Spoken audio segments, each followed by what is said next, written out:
Bueno, ¿cómo andan? ¿Cómo va? Bien, vamos con la parte bastante más compleja de las clases. Hoy vamos a abordar un tema que vamos a hacer varias charlas en la semana.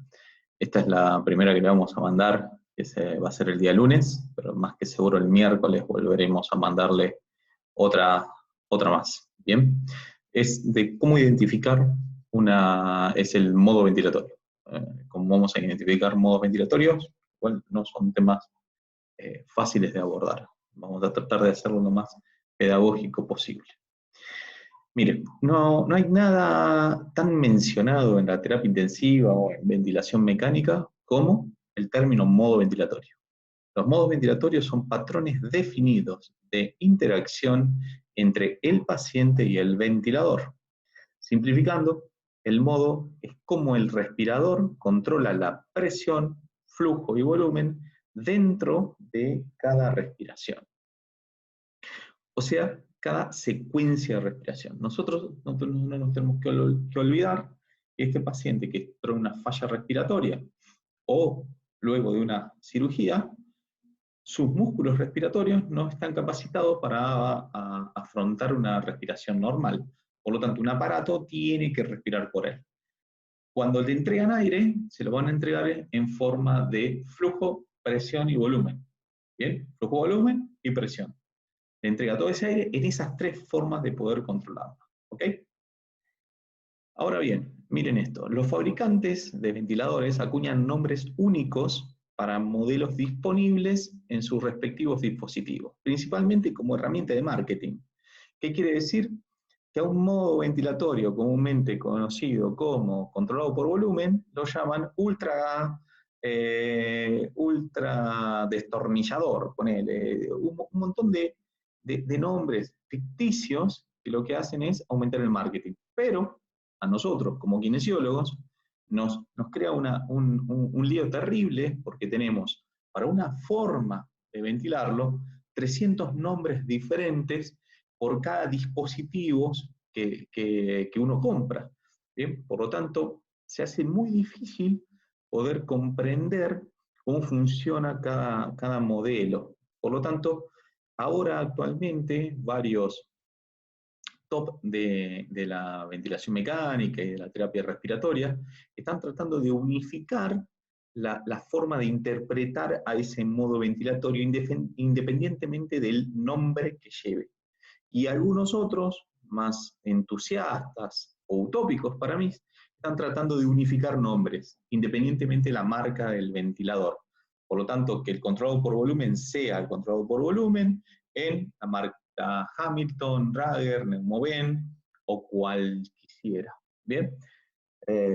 Tema bastante complejo. Por lo tanto, creo que la mejor manera de aprender modos ventilatorios es con una forma de interpretar independientemente del nombre. Bien, miren, esto es la cantidad de nombres que tenemos: Autoflow, BPAP, ACB, MMB, PLB, PCB, BCB, PS, espontánea, automodo, CPAP, APRB, un montón, y hay muchas más todavía. Por lo tanto, nos pone un poco loco esta forma de la cantidad de nombres que tenemos y la dificultad que nos lleva a la hora por ejemplo, miren, este CPAP que hay acá, para algunos es presión continua en la vía aérea, pero en Drager, por ejemplo, es presión control. Por lo tanto, ¿qué diferencia hay entre un CPAP y una presión control? Lo cual, si uno dice, bueno, está en CPAP, ¿o en CPAP de qué? Si es de Draghi es presión control, y si es de Neumoven, el CPAP es PIP. Por lo cual, ahí es donde se complejiza la cosa. ¿Bien? Por lo tanto, desde el 2014, Chadrun lo que trató de hacer es de que para llegar a un modo ventilatorio debía cumplir tres fases, o poder interpretar tres fases para decir qué tipo o qué modo ventilatorio es. Que recordemos que es una forma de entregar un patrón respiratorio el modo. Entonces, fácilmente, después lo vamos a poner un poco más difícil a esto, porque dentro de estas 3 fases hay muchas más involucradas, que la vamos a ir desmenuzando de a poco, podemos hacer una diferenciación en que para llegar a un modo ventilatorio deberíamos conocer primero la variable de control. Muy sencillo, o es volumen, o es presión, y hasta ahí nos quedamos, o puede ser que el control sea dual. Y ahí lo pone un poquito más complejo. Pero tenemos que conocer cuál es la variable de control. Si es el volumen, o es el volumen o flujo, o es la presión. También tenemos que conocer la secuencia de la respiración. Bien, acá la cosa es más sencilla. O es mandatoria, o es espontánea. Después vamos a ver qué diferencia hay entre mandatoria y espontánea. Y ustedes se deben estar preguntando, aquellos que alguna vez hizo práctica o escuchó algo de ventilación mecánica, bueno, y el asistido, uy, ese es un tema un poco más complejo, que lo vamos a ir abordando después, pero básicamente en la secuencia de respiración, ustedes deben conocer si la respiración es mandatoria. ¿Qué quiere decir mandatoria? Es que la inicia y la finaliza la máquina, el ventilador. Si es intermitente, si algunas las finaliza y las inicia y las finaliza la máquina, y otros las inicia y las finaliza el paciente, esas son intermitentes. O si es espontánea, y la espontánea es que la inicie y la finalice el paciente. ¿Bien? Y el punto más complejo es el esquema de metas. ¿Hacia dónde quiero ir? Que después vamos a ver todos los esquemas de metas que hay actualmente, que son muchos. Y si yo conozco la variable de control, si yo conozco la secuencia de respiración, y si conozco el esquema de metas, voy a poder decir en qué modo ventilatorio está. Bien, por lo tanto, esa complejidad cambia y las hace más fácil de poder interpretar, conociendo la variable, repito, la variable de control, la secuencia de respiración y el esquema de metas. Por lo tanto, sé en qué modo está independientemente del modo comercial, del nombre comercial que tenga ese modo a que se lo va a llamar. Bien, vamos a profundizar un poco en todos estos aspectos en lo que es la charla de hoy y las charlas de las semanas, porque no tenemos tanto tiempo para poder hablar, porque esta charla debería durar al menos unas 4 o 6 horas, son 3 clases más o menos normales en la facultad.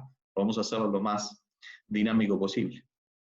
Por lo tanto, para poder interpretar estas 3 cosas que hablamos recién, este mismo autor, Chadron, lo que hace es poner 10 fundamentos para poder comprender estas 3 secuencias. Para poder comprender la variable de control, la secuencia de la respiración y los esquemas de metas, dice que el lector debería conocer 10 fundamentos básicos para estos modos. Bien, estos 10 fundamentos, que es la respiración, es un ciclo de flujo positivo, inspiratorio, y flujo negativo definido por la curva presión-tiempo. Se ayuda a la respiración si el ventilador proporciona parte o totalidad del trabajo respiratorio. Un ventilador ayuda a la respiración mediante un control de presión o un control de volumen, según la ecuación del movimiento.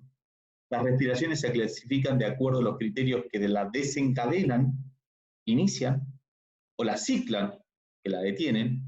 Fíjense que en el apunte dice citan, está mal, es un error de tipeo, es ciclan, ¿bien? La detiene, la inspiración, los eventos variables de activación o de finalización. Las respiraciones se clasifican en espontáneas o obligatorias según eventos de activación y ciclo. Hay 3 secuencias básicas, como la mandatoria, la intermitente y la espontánea.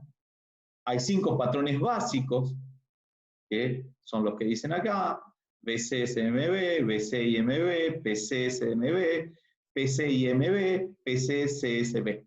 Eso deberían ser los cinco modos ventilatorios básicos, ¿sí? en que nos podríamos jugar y no los 400 que hay. Y dentro de cada patrón de ventilación hay varios tipos que se pueden definir como esquemas de meta, puntos de ajuste, doble, biodegradable, biovariable, servo, adaptativo, optativo o inteligente. Y un modo se clasifica según su variable de control, secuencia de respiración y esquemas de meta. Esos son los 10 puntos que vamos a tocar. No les prometo que lleguemos a los 10 puntos de desarrollar hoy, porque quiero desarrollar punto por punto, muy exhaustivo, para que después ustedes el viernes puedan llegar bien y poder preguntar sobre todo esto, si bien algo estuvimos hablando la semana pasada, pero me gustaría que hagan mayor hincapié en todo lo que vamos a ir hablando esta semana. Por lo tanto, vamos a arrancar con el primer punto. Es una respiración, es un ciclo de flujo positivo, inspiratorio, y de flujo negativo, expiratorio, definido en una curva de flujo-tiempo. Lo primero que quise mostrarles acá es una pantalla del ventilador.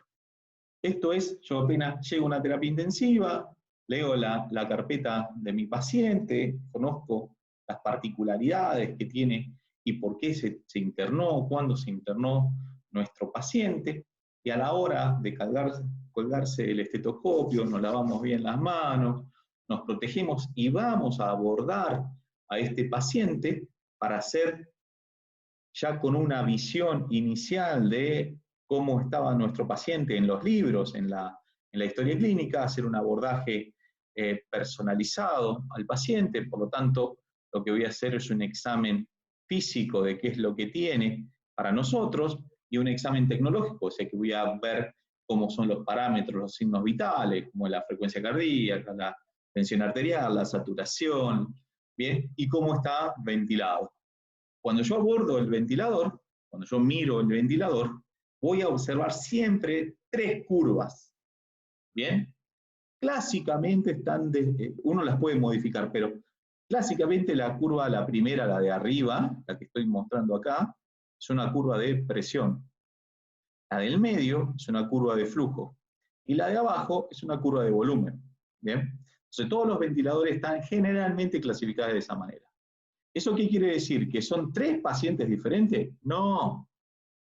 Son el aire que le está entrando al paciente, están graficadas en cómo se comporta, en cómo se comporta la presión que está generando ese aire que ingresó al paciente, cómo se comporta el flujo y cómo se comporta el volumen que le está entrando al paciente. ¿Bien? Entonces ese gas que ingresa al paciente por las tubuladuras, por el tubo endotraqueal y llega al pulmón, tiene su expresión en presión, flujo y volumen. ¿Bien? Y quiero que miren algo aquí. ¿Ven este punto acá? Esa es la línea de cero. En la presión, todo lo que está por arriba es presión positiva. Y todo lo que está por debajo de la línea del cero es presión negativa. Y ustedes, como ven acá, la inspiración no arranca de la línea de cero, sino arranca un poquito más arriba. Y hay una franjita negra acá, que no es la línea del cero. Bueno, esa franja que hay acá, que se estoy marcando ahí, esa es la PIP, presión positiva al final de la expiración. En esta curva, que es la curva de flujo, ¿bien? Todo lo que está por arriba del cero es inspiración. Y todo lo que está por debajo del cero es expiración. No es presión negativa. Nunca se confundan con eso. Lo que está en la curva de presión, si está debajo del cero, es presión negativa. Pero en la curva de flujo, lo que está debajo del cero no es presión negativa, sino es expiración. ¿Está claro, no? Repito, todo lo que está en la curva de presión, del cero hacia arriba es presión positiva, del cero hacia abajo es presión negativa. Todo lo que está en la curva de flujo, del 0 hacia arriba es inspiración y del 0 para abajo es expiración. La curva de volumen no nos dice nada, por lo tanto, es la más insulsa de las tres curvas, en las que menos datos nos va a dar.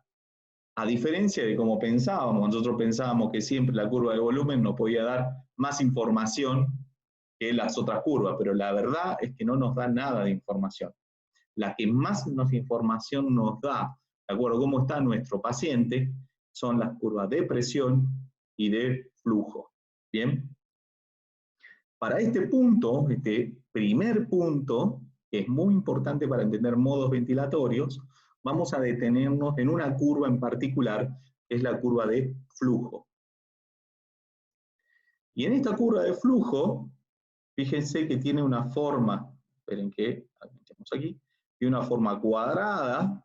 Esto, recuerden, 0 hacia arriba, inspiración, que es lo verde, todo lo verde es inspiración, todo lo rojo es expiración. Por lo tanto, lo que podemos decir de esta curva es que la entrega de aire es una de las funciones más básicas que realiza un ventilador mecánico. Una respiración se puede definir simplemente como un ciclo de flujo inspiratorio seguido de un ciclo de flujo expiratorio corrientemente.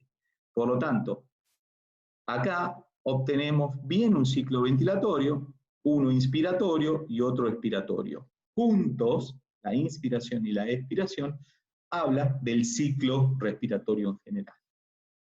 Muy importante a tener en cuenta es que el tiempo inspiratorio está definido como un periodo desde que el inicio del flujo inspiratorio hasta el inicio del flujo expiratorio. ¿Bien? Mire, esto es tiempo del flujo inspiratorio. ¿Cuándo inicia? Aquí. Acá inició la entrada de aire a la vía aérea. Se mantuvo,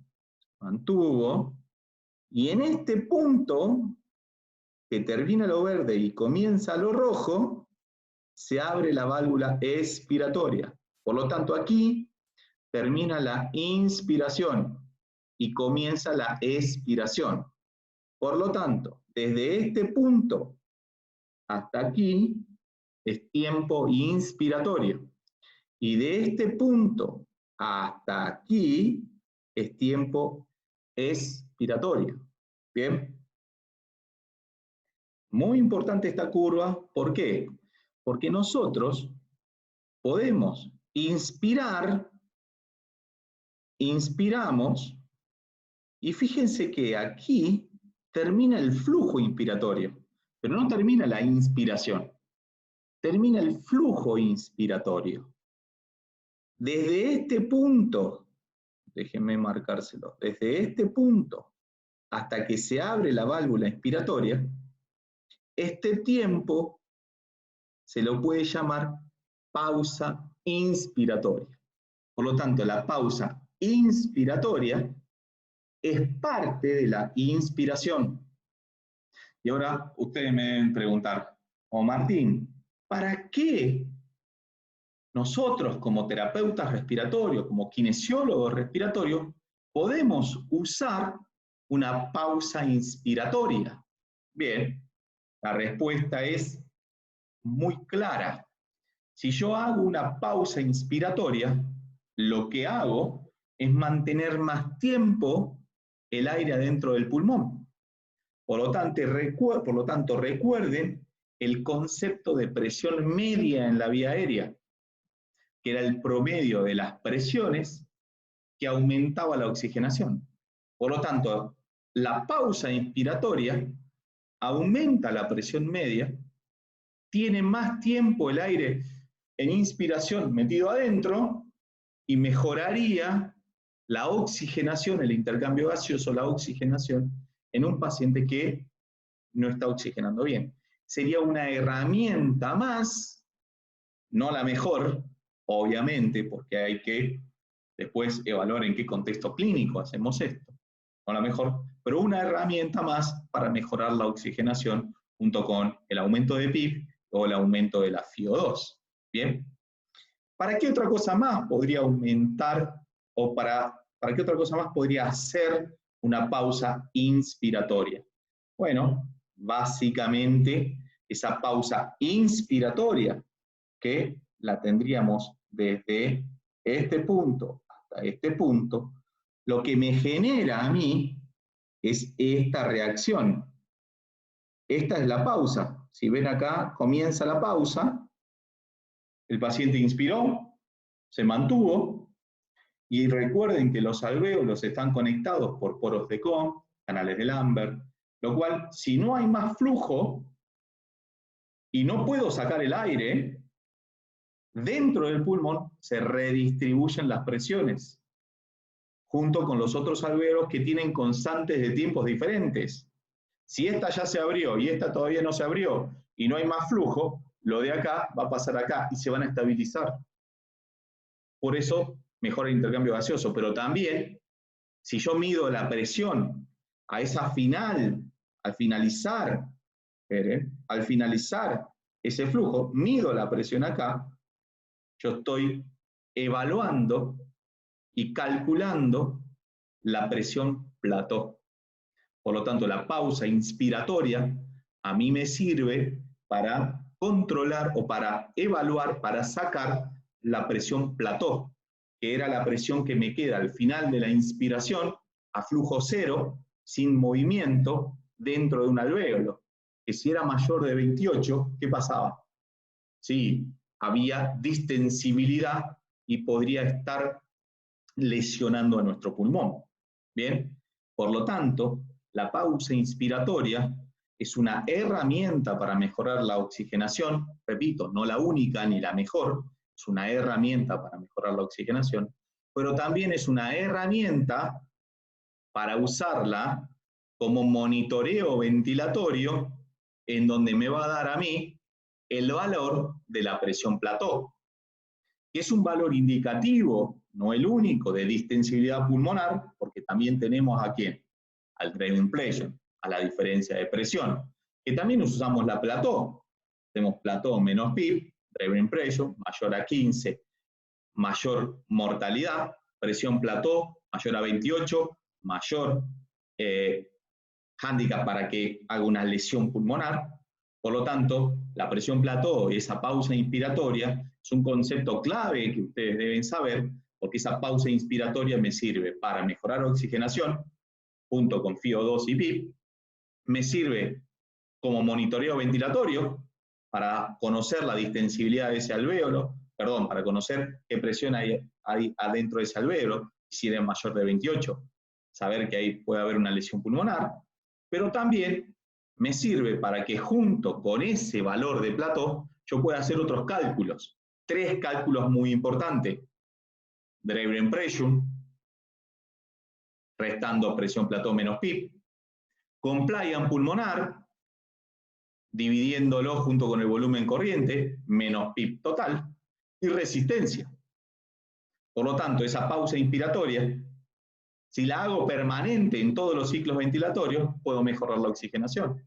Si lo hago como un monitoreo, me sirve para conocer directamente la presión plató, para ver si hay distensibilidad pulmonar o no, e indirectamente para conocer otros 3 parámetros, como driving pressure, compliance pulmonar y resistencia pulmonar.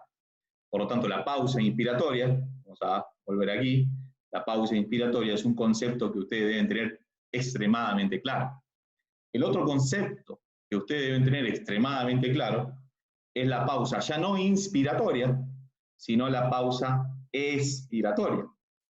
Porque si acá hacíamos una pausa inspiratoria al final de la inspiración y nos daba la cantidad de presión que había aquí adentro, si yo en el tiempo expiratorio hago una pausa, no dejo inspirar nuevamente a nuestro paciente y observo qué presión hay ahí adentro antes que inspire nuevamente durante un tiempo de al menos 2 segundos de expiración, yo puedo saber si mi paciente, si adentro de ese pulmón, al final de la expiración, quedó presión, es que tiene PIP intrínseca, es que tiene autopip. Por lo tanto, fíjense que tanto la pausa inspiratoria me va a dar un valor fundamental, la pausa expiratoria me va a dar un valor fundamental para conocer la autopip. ¿Qué es la autopip? Presión positiva al final de la expiración. ¿Qué me genera la autopip? Un deterioro hemodinámico tremendo, tremendo, lo cual bradicardia, presión arterial baja, pueden ser explicados, cuando no hay una causa cardíaca, explicados por autopip. Por lo tanto, hay pacientes EPOC con deterioro hemodinámico que se explican porque tienen autopip. Y si yo no lo visualizo, no lo cuantifico y no lo resuelvo, mi paciente se muere por un paro cardíaco por culpa del autopip. Y nosotros no sabíamos nada. Por lo tanto, muy importante hablar de que pausa inspiratoria, conocemos la dinámica de la presión plató y sus consecuencias para poder medir compliance, driven impression y resistencia, y la pausa expiratoria que nos permite conocer autopip. Una cosa muy importante es que el autopip, que es poco tiempo para alargar el aire, si un paciente tiene pausa inspiratoria, esa pausa inspiratoria está dentro del tiempo inspiratorio. Por lo tanto, cuanto más largo es el tiempo inspiratorio, más corto es el tiempo expiratorio. Por lo tanto, cuanto más largo es el tiempo expiratorio, más chances tiene un paciente de tener autopip. ¿Bien? Conceptos que quiero que tengan muy claro con respecto a la curva del flujo, con respecto al flujo inspiratorio, al tiempo inspiratorio, al flujo expiratorio, al tiempo expiratorio, a la pausa inspiratoria y a la pausa expiratoria. Les pido, por favor, puedan repasar estos conceptos. ¿Bien? Se me está terminando el tiempo de Zoom. Por lo tanto, voy a hacer, a ver si llego con un puntito más, que es el punto 2, que es se ayuda a la respiración si el ventilador proporciona parte o la totalidad del trabajo ventilatorio. Acá es muy simple la cosa. Los ventiladores están diseñados para ayudar al trabajo ventilatorio. ¿Y qué es el trabajo ventilatorio? Es el cambio de presión durante los tiempos de inspiración, generando un cambio de volumen. Eso es básicamente el trabajo ventilatorio. Por lo tanto, la respiración asistida, ese es un punto muy importante, es aquella que el ventilador realiza algún trabajo ventilatorio. O sea, todo lo que cuando el ventilador tira aire es asistido. Nosotros tenemos el concepto de la asistencia cuando hay una participación del paciente. Y eso no es así. Siempre la ventilación es asistida. Está claro, ¿no? Pero es un concepto que tenemos muy acuñado y que deberíamos empezar a cambiar. La presión es generada, para que pueda ingresar el aire, en la ecuación del movimiento por los músculos. Cuando esos músculos no están, porque o lo dormimos o el paciente está bloqueado, el que realiza esa presión es el ventilador. Y lo que debe hacer es poder vencer todo este concepto acá de carga. Este concepto es de capacidad y este concepto es el de carga. ¿Bien? Esto es elastancia, esto es volumen corriente y esto es tiempo. Esto es resistencia, esto es flujo y esto es tiempo. ¿Bien? Por lo tanto, una caída de la presión por debajo de la línea de cero, como habíamos hablado antes, quiere decir que el paciente está luchando o está ejerciendo una fuerza contra el ventilador. Y acá miren, acá curva de vuelta de presión y de flujo. ¿Bien? Miren en este punto, todo hay de aquí para arriba, todo hay de aquí para arriba. Pero miren en este otro punto, ¿ven esos huequitos que hay aquí? Esos son deflexiones. Esto es una respiración en donde el paciente no hizo nada y acá el que quiso empezar a respirar, se dio cuenta el ventilador y le dio un chorro de aire, es este tipo de señales. Esto es una señal para comenzar a ventilar, trigger o comienzo ventilatorio. Entonces, esta sería una respiración iniciada por tiempo.